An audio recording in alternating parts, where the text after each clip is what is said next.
DRJ Kids।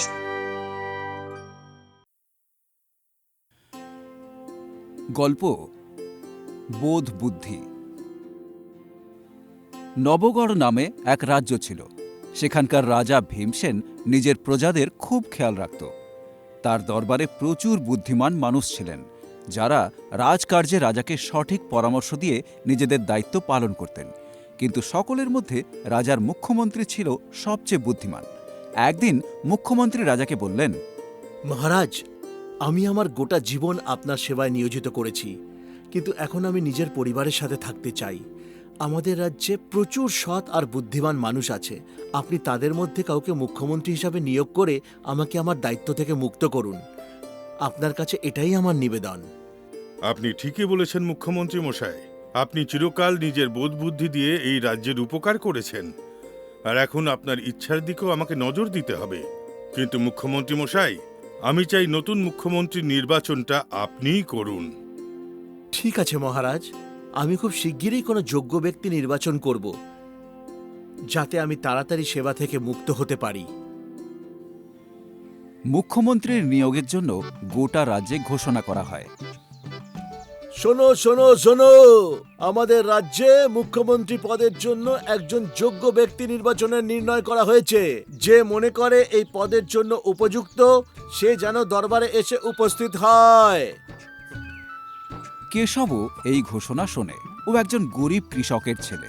বাড়ি এসে সে তার বাবাকে বলে, বাবা, তুমি মহারাজের ঘোষণা শুনেছ? হ্যাঁ বাবু, শুনেছি। দেখো বাবা, যদি তুমি অনুমতি দাও, তাহলে আমিও মুখ্যমন্ত্রীর দাবিদার হয়ে দরবারে যেতে চাই। কিন্তু বাবা, এই পদের জন্য অনেক বড় বড় জ্ঞানী মানুষ আসবেন। তোর কি মনে হয় তুই তাদের মধ্যে যোগ্য হতে পারবি? হ্যাঁ বাবা, আমি খুব বেশি জ্ঞানী না হলেও সামান্য শিক্ষা দীক্ষা তো আমারও আছে। আর আমি যদি মুখ্যমন্ত্রী পদের জন্য নির্বাচিত নাও হই, কম করে মহারাজ আর বাকি বিদ্বান মানুষদের সাথে সাক্ষাৎ করার সুযোগ তো পাবো। ঠিক আছে বাবা, আমার আশীর্বাদ তোর সঙ্গে থাকবে। পরের দিন কেশব আর আরও ৩ জন ব্যক্তি মুখ্যমন্ত্রী পদের জন্য দরবারে উপস্থিত হয়। মুখ্যমন্ত্রী মশাই, এবার এই 4 জনের মধ্যে যোগ্য ব্যক্তির নির্বাচন কি করে হবে? মহারাজ, আমাকে এই 4 জনের পরীক্ষা নিতে হবে। এদের মধ্যে যে সেই পরীক্ষায় সফল হবে, সেই এই রাজ্যের নতুন মুখ্যমন্ত্রী হবে। মুখ্যমন্ত্রী পদের জন্য আসা 4 জন একের পর এক নিজেদের সম্পর্কে বলতে থাকে। আমার সমস্ত শাস্ত্র আর বেদের জ্ঞান রয়েছে। গত 10 বছরে আমি সমস্ত বেদ আর পুরাণ পড়ে ফেলেছি। তাই আমার চেয়ে জ্ঞানী এখানে আর কেউ নেই, আর তাই মুখ্যমন্ত্রী পদের জন্য সঠিক দাবিদার আমি। মহারাজ, আমিও কিন্তু বুদ্ধিমান আর জ্ঞানী। ইনি বেদ পুরাণ পড়ে থাকতে পারেন, কিন্তু আমিও সব জ্ঞান অর্জন করেছি। 3 জনের কথা শুনে এবার মহারাজ কেশবের দিকে তাকায়। হয়তো এবারও নিজের বিষয়ে কিছু বলবে, কিন্তু ও চুপ করেই থাকে। তুমি কি নিজের ব্যাপারে কিছুই বলবে না? যেমন অন্যরা বলল যে তারা জ্ঞানী, তেমনি তুমিও নিজেকে জ্ঞানী বলবে না? না মহারাজ, আমি জ্ঞানী নই। আমি একজন সাধারণ কৃষকের ছেলে। আমি বেদ পুরাণ পড়িনি। আমার কাছে জীবনের শিক্ষা আছে, আর কিছুটা বিদ্যা আছে, যা আমি আমার গুরুর কাছ থেকে পেয়েছি। আমি তোমার কথা শুনে প্রসন্ন হলাম, কিন্তু তোমাকে বাদ দিয়ে বাকি 3 জন দাবিদার কিন্তু জ্ঞানী। মহারাজের কথা শুনে বাকি 3 জন দাবিদার কেশবকে দেখে হাসতে থাকে। জ্ঞান ছাড়াই চলে এসেছে হে, আমি সঠিক দাবিদার। আরে, এ কেমন কথা? আমি সঠিক দাবিদার। আমিও দাবিদার ভাই। আচ্ছা ঠিক আছে, নিজেদের মধ্যে ঝগড়া করে কোনো লাভ নেই। আপনাদের মধ্যে যে জ্ঞানী মানুষ, সেই এই পদের দাবিদার হবে, বুঝলেন? মুখ্যমন্ত্রী 4 জন লোকের মধ্যে সঠিক দাবিদার নির্বাচন করার জন্য একটা উপায় ঠিক করলেন। তিনি 4 জনকে বললেন, দেখুন, এবার আপনারা আলাদা আলাদা ঘরে বসবেন। প্রতিটা ঘরে 2টো দরজা আছে। তার মধ্যে একটা ঘরে আমি ভেতর থেকে তালা লাগাবো, আর দ্বিতীয় দরজা দিয়ে বাইরে চলে যাব। কিন্তু আমাদের পরীক্ষাটা কখন নেবেন আপনি? পরীক্ষা তো এটাই, আপনাদের মধ্যে চাবি ছাড়া তালা খুলে যে প্রথমে ঘর থেকে বেরিয়ে আসবেন, সেই মুখ্যমন্ত্রী হবেন। তারপর ওরা 4 জনই নিজের নিজের ঘরে চলে গেল। আর মুখ্যমন্ত্রী নিজের কথা মতো ওই ঘরগুলোতে ভেতর থেকে তালা লাগিয়ে অন্য পথে বাইরে বেরিয়ে এলেন। চাবি ছাড়া দরজা খোলা একটু কঠিন কাজ ঠিকই, কিন্তু আমার বইতে এর বিষয়ে নিশ্চয়ই কিছু লেখা থাকতে পারে। দেখি যদি কিছু পাই। সে একের পর এক সমস্ত বই আর বেদ পড়তে শুরু করে, কিন্তু চাবি ছাড়া তালা খোলার কোনো উপায় কোনো বইতেই সে খুঁজে পায় না। আরে এ কি, মনে হচ্ছে সব বইতে অর্ধেক লেখা রয়েছে, কোথাও তো এর বিষয়ে কিছু পেলাম না। যখন কোনো বইতেই এর বিষয়ে কিছু লেখা নেই, তখন আর আমার কি দোষ? তাই এটা তো প্রমাণ হয় না যে আমি বুদ্ধিমান নই। প্রথম ব্যক্তি চাবি ছাড়া তালা কিভাবে খোলা যায় তার কোনো উত্তর কোনো বেদ বা গ্রন্থে পায় না। ওদিকে দ্বিতীয় ব্যক্তিও মন দিয়ে বেদ পড়ছিল। সব বই পড়তে পড়তে আর উল্টে পাল্টে দেখতে দেখতে সে বলে, আমি কোথাও একটা চাবির বিষয়ে পড়েছিলাম, কিন্তু কোথায় পড়েছিলাম মনে পড়ছে না।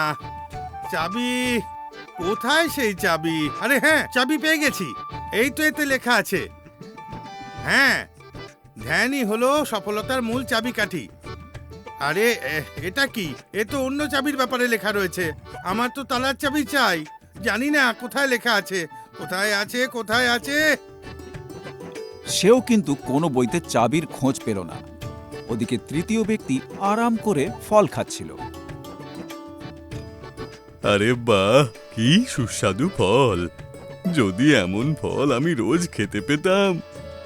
আমি এখানে আনন্দ করে ঝুড়ি ঝুড়ি ফল খাচ্ছি, আর ওরা তিনজন চাবি খুঁজছে। এমনিতেই মুখ্যমন্ত্রী হয়ে গোটা জীবন রাজার সেবা করতে আমি এখানে থোড়াই এসেছি। আমি শুধু রাজমহলের আনন্দ উপভোগ করতে এসেছিলাম। এই বলে ও সমস্ত ফলমূল খেতে ব্যস্ত হয়ে পড়ে। তারপর পেট ভরে গেলে ওখানেই ঘুমিয়ে পড়ে। ওদিকে কেশব কিছু একটা চিন্তা করছিল। মুখ্যমন্ত্রী এমন কেন বললেন যে চাবি ছাড়া তালা খুলতে হবে? এমন তালা তো হয় না যা চাবি ছাড়া খোলা যায়। তবে এই কথা মুখ্যমন্ত্রী যখন বলেছেন, নিশ্চয়ই কিছু গভীর ব্যাপার আছে। এই তালার রহস্য এতেই আছে। আমি একবার দেখি এই তালাটা খুলে কিনা। ও কোনো বই না পড়েই সোজা তালার কাছে যায় আর তালাটা পরীক্ষা করতে থাকে। তখনই ও দেখতে পায় যে তালাটা ঠিক করে আটকানোই নেই। ও বুঝতে পারে যে মুখ্যমন্ত্রী তালা বন্ধই করেননি। আরে এ কি, তালা তো খোলাই রয়েছে। তার মানে মুখ্যমন্ত্রী মহাশয় তালা বন্ধই করেননি। তারপর ও দরজার খিল খুলে বাইরে এসে সোজা মুখ্যমন্ত্রীর কাছে চলে যায়। মুখ্যমন্ত্রী মহাশয়, আপনি তো তালা বন্ধই করেননি। হ্যাঁ হ্যাঁ হ্যাঁ, আমি তালা বন্ধই করিনি, এটাই তো পরীক্ষা ছিল।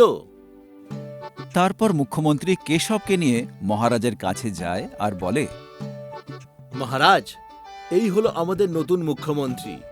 এই হলো যোগ্য ব্যক্তি। কিন্তু এটা আপনি কিভাবে বুঝলেন যে এই হলো সেই যোগ্য ব্যক্তি?